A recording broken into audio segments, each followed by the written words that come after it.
Olá pessoal, graça e paz a todos, bem-vindos à nossa escola bíblica.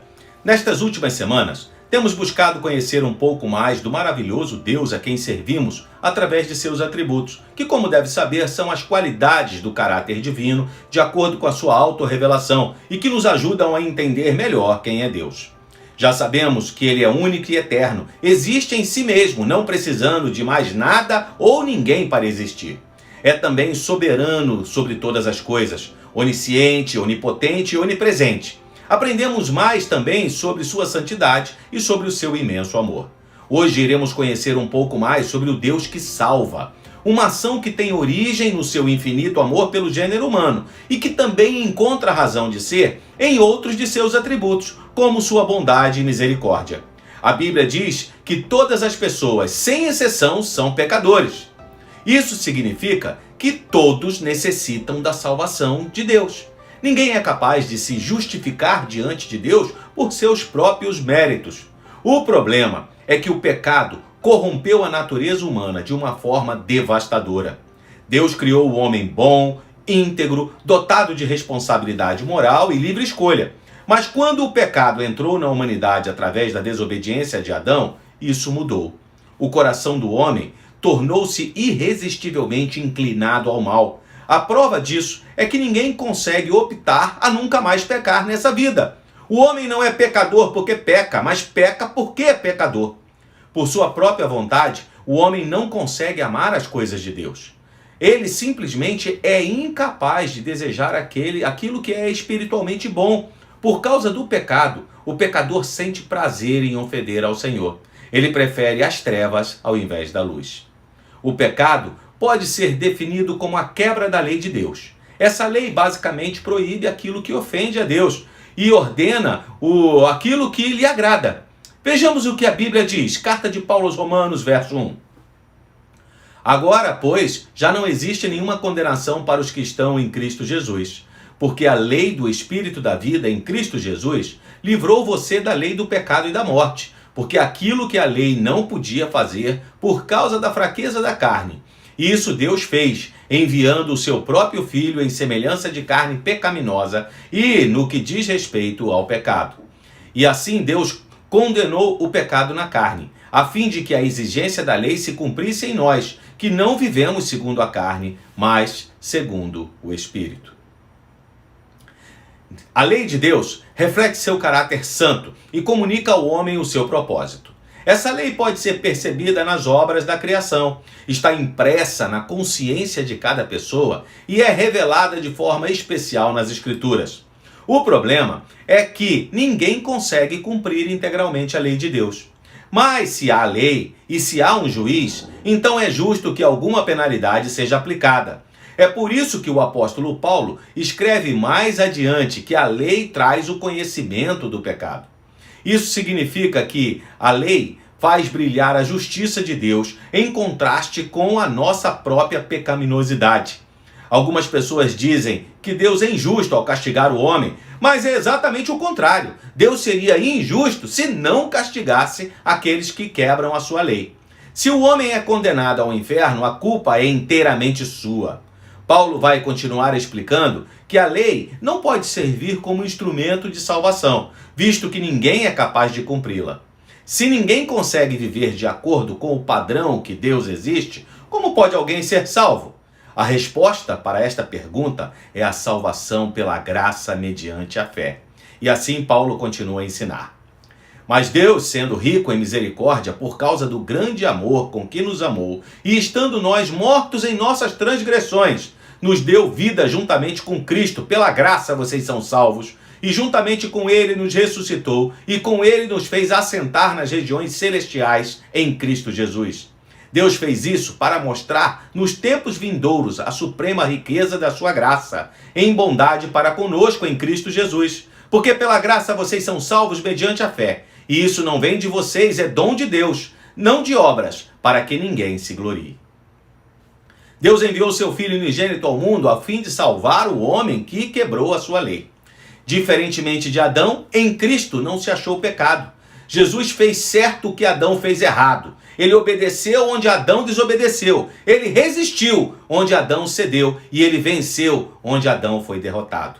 Ele foi o único capaz de cumprir plenamente a lei de Deus. Não houve qualquer aspecto da lei que Cristo deixou de cumprir, seja ele moral, civil ou cerimonial. Com isso, ele carregou sobre si a maldição da lei. Jesus recebeu todo o peso da ira divina em lugar do seu povo. É por isso que, no aspecto legal, o pecador é justificado mediante os méritos de Cristo. Salvação tem a ver com o que Jesus fez e não com o que nós fazemos. Quando o homem morto em seus delitos e pecados é vivificado, ele passa a ser uma nova criatura. Esse processo é tão profundo e singular que Jesus o chamou de novo nascimento. Essa obra é operada exclusivamente pelo Espírito Santo, fruto da riquíssima misericórdia de Deus e do seu incalculável amor.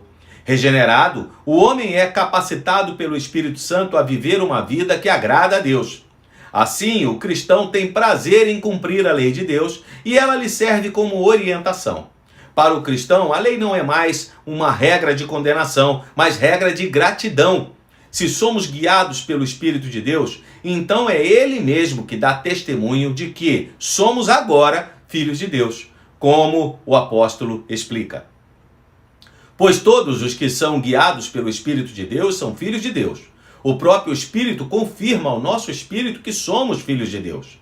E se somos filhos, somos também herdeiros, herdeiros de Deus e co-herdeiros com Cristo, se com Ele sofremos, para que com Ele também sejamos glorificados. Nós, aqueles que já experimentamos o novo nascimento, podemos passar por sofrimentos por causa de Cristo, mas em breve partilharemos da sua glória por estarmos unidos a Ele. Até que esse grande dia venha, o Espírito nos auxilia em todas as fraquezas. Tudo isso culmina na declaração do verso 28 do capítulo 8, de que todas as coisas cooperam para o bem daqueles que amam a Deus, daqueles que são chamados segundo o seu propósito. Vale lembrar que todas as coisas são todas as coisas mesmos, boas e ruins. Nada escapa à soberania do nosso Deus. O significado disso é que, mesmo que muitas vezes não entendamos o porquê de algumas coisas que nos acontecem, sabemos que o nosso Deus está no trono do universo. Ele conduz a história de acordo com o seu plano infalível. E diga-se de passagem, este plano é sempre melhor do que o nosso. Saber disso nos fortalece de tal forma que podemos suportar, sejam quais forem as circunstâncias. Por isso somos mais do que vencedores em Cristo Jesus. Diz a palavra de Deus. Que diremos então à vista dessas coisas? Se Deus é por nós, quem será contra nós? Aquele que não poupou o seu próprio filho, mas por todos nós o entregou, será que não nos dará graciosamente com ele todas as coisas? Quem intentará acusação contra os eleitos de Deus? É Deus quem os justifica. Quem os condenará? É Cristo quem morreu, ou melhor, quem ressuscitou, o qual está à direita de Deus e também intercede por nós. Quem nos separará do amor de Cristo? Será a tribulação, ou a angústia, ou a perseguição, ou a fome, ou a nudez, ou o perigo, ou a espada?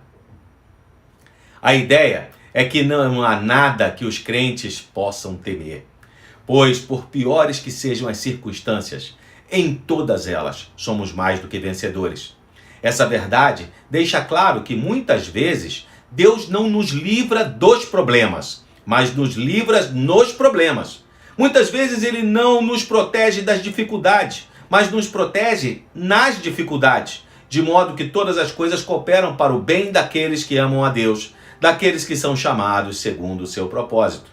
A segurança que desfrutamos em Cristo é tão grande que até mesmo as adversidades trabalham em nosso favor. Isso é uma tremenda notícia, não é mesmo? Existem ainda muitas outras considerações sobre a salvação oferecida por Deus a serem feitas. Mas para que essa videoaula não se estenda em demasia, deixarei este tema para ser aprofundado por nossos professores. Visite uma de nossas salas de aula virtuais e saiba mais sobre este maravilhoso presente que o nosso Deus, o nosso Salvador, nos oferta.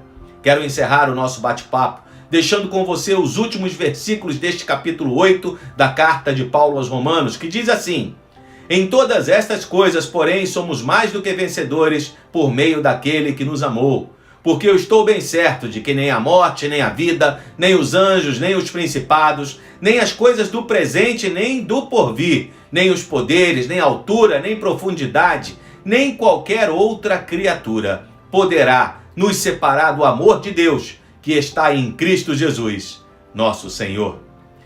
Que o Senhor Jesus te abençoe e te guarde, que Ele faça resplandecer o seu rosto sobre você e tenha misericórdia de você, que Ele levante o seu rosto sobre você e te dê a paz. Uma boa semana a todos, até a próxima!